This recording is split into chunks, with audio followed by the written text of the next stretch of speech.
The Toronto Blue Jays just made history, as not only did the Jays continue their absolutely insane season they had thus far on the back of Vladimir Guerrero Jr. and a bunch of other players, but they made Toronto Blue Jays history.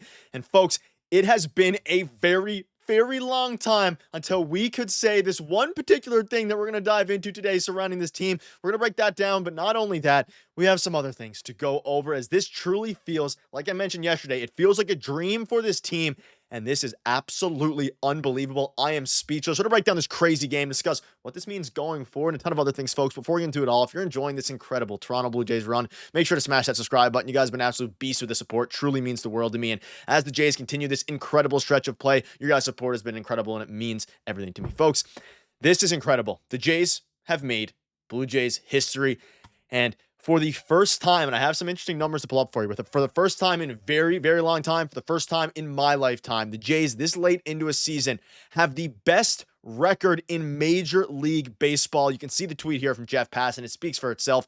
It is July 25th, and the best record in Major League Baseball belongs to the Toronto Blue Jays. And if you don't get chills when you read that, then I don't know what to tell you, because this is truly incredible. And no matter what happens and what's happened in the past, and whether or not the Jays can continue this incredible stretch of play, for this very moment, for tonight, July 25th into July 26th, I'm going to enjoy the fact that this team is the best team in baseball. Not many teams get to say that this deep into the year. And given the expectations coming, I'm going to dive into the game in a minute, but given the expectations coming into the season, given the horrible season we had to, cover, we had to watch last year. I covered every single game in some capacity last year, daily videos for the whole season. We're at a point now where this team, with the Brewers loss tonight, had the best team this late into the season. I believe the stat is 100 games into the season.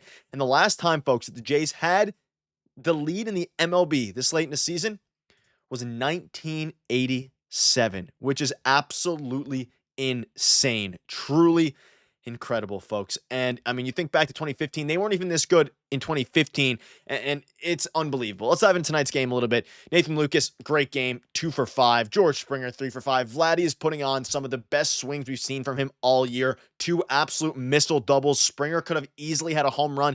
He hit a missile fly ball. That's a home run in 27 out of 30 ballparks. Berger with the clutch hit as well. Alejandro Kirk, Joey Loper, Fido. I mean, this team, it feels like every single night. And John Schneider has found a lineup against righties that works. And tomorrow they're going up against Tarek Skubal. And that's what makes this game so incredibly important for this Toronto Blue Jays team. Now, I believe it's Skubal tomorrow. It could be Jack Flaherty. I believe it's going to be Skubal, though. But regardless, I believe it's Gosman against Skubal confirmed tomorrow. That's going to be a really tough game, right? Skubal's the best pitcher in baseball. But you come out and you guarantee yourself a split in this series. You put yourself up not only first in the AL by 2 games, first in the major leagues. But what actually matters most is obviously, leading the AL. They have a bye, but they are 2 games up in the American League. And in the American League East, with the Yankees loss tonight, folks, they are 5.5 games, I believe it is, up on the New York Yankees. I believe it's 5.5 games. It is truly incredible. This team, it feels like a complete pipe dream. And I mean, everybody's contributing. Loper Fido is hitting .351. The Jays haven't even made any trades yet. Dalton Varsho is down in AAA hitting absolute bombs. He has 3 home runs. He had a home run tonight with AAA. It is insane. And again, Loper Fido, if he's going to get traded, he is raising his trade value. And I don't know if the Jays want to get rid of a hot bat like that right now. Will Wagner, a bit of an off game for him. Ernie Clement, 1 for 5. Wagner got hosed a little bit by the umpire. I mean, Vladimir Guerrero Jr., truly, we talked about if Vladdy gets hot, then this is even scarier than we initially thought. It is the case. Like, if Vlad gets hot, which he is now, this team can compete with anybody. Like, they could be a World Series favorite, as crazy as it sounds. And I know as Jays fans, it's hard to even fathom that. And I'm not going to say and get that far ahead of myself, say they're even close to being World Series favorites. Let's win a series first. But man, you have Nathan Lucas finding a home in the leadoff spot, George Springer, all these different things. And tomorrow, I fully expect Davis Schneider to get the leadoff spot. We're probably going to see Miles Straw get in there. And of course, these are the games against the elite pitchers where you wish to have one more right-handed bat against lefties. But regardless of that, they've been so good. I have full faith in this team. Folks, it was this year, May 7th, the Jays were 16-20 and were tied for the 23rd best record in the MLB, or another way to put it, the 7th worst record. Tonight at 62-42, they stand alone as the best team in MLB. What world are we living in? And quite frankly, I don't know what world we're living in. It is a truly, it feels surreal. I don't know how you guys feel about it. I'm curious to hear what you guys, thoughts are. all you viewers. You've been supporting me for, I've been doing this now since 2022 for years, even, a bit longer than that, 2020, too, early 2022. It was truly like, this is the craziest season I've ever seen. Like, the team's expectations, everything has gone right for this team, right? There's no denying that. But man, oh man, it is crazy. And we see from Keegan Matheson, this is the best swing I've seen from Vladimir Guerrero Jr. in a while. Simple, easy power. Really feels like he's got a heater incoming and a heater brewing. A heater is brewing 100%, and we're seeing it in live time. You go up against Montero today, not a great pitcher, but the Jays have struggled against, mid pitchers and new guys. They just like destroy them. And then on the other side, José Berríos, I have full faith in tomorrow's game, not because I think the Jays are going to explode against Skubal, even though they easily could because of how good they've been against these elite pitchers, but because Tigers' offense is so bad, the Jays' pitching has been great. I mean, the bullpen today, 3 innings from the bullpen and 40 pitches. That's it. Really efficient work. And yes, they had to use some of their A guys. Didn't have to use Hoffman tonight, which is very big. Yura Rodriguez, back-to-back nights. It is what it is. I am over the moon, folks. And I don't know what else to say. We know the Jays are going to be involved in trade talks. We know all these different things. I cannot wait to see what this team has to offer us at the trade deadline. It truly feels like a Cloud9 experience right now for this team. And seeing this Jeff Passan tweet, it reminds me of the tweet in 2021 when they talked about, Jeff Passan tweeted about how the Jays have the best record in baseball, or not the best record in baseball, have the best lineup in baseball, all these different things.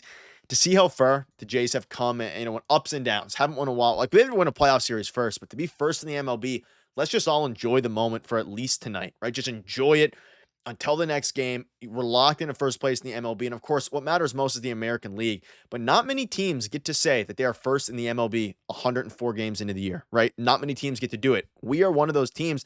Let's enjoy it. The Yankees lost tonight, so they add another game under the the AL East. You're going up against a very good team, the Tigers. You guarantee yourself a split in the series, which if they lose the next 2 games, and I really hope they don't, you're guaranteed still, in a very, very good spot. And I don't think they're going to lose the next 2, but you're guaranteed in a very good spot coming off of the best, series of the year against the Yankees. I'd argue it's even a better series than the sweep. Obviously the sweep mattered more because, get the team going, but that, winning the series against the Yankees in the last one mattered so much towards the standings, especially this late in the year, and Ross Atkins' trade deadline plans. I cannot get over it. But again, shout out in today. I know this one was more of a, less breaking down the game in particular, and just kind of talking about how I feel right now, because I truly feel like, again, we've been watching this team. A lot of us, I've been watching this team for well over a decade. It's been so fun to watch, whether you started watching when you kid in 2015, all these different things. I remember 2015 vividly. I was younger. 2016. This feels like that, but it almost feels better. We think back to 2015, the Jays got Tulowitzki, they got David Price, they got LaTroy Hawkins, who was, at the tail end of his career. They traded Jose Reyes, all these different things, and then they went on an absolute tear. This team has the ability to do similar moves, maybe, but, already are the best team in baseball. Feels like a dream. You guys are also the best for watching. I'm seeing all the support down below. It truly means the world to me. Let me know how you guys are feeling. See you guys later.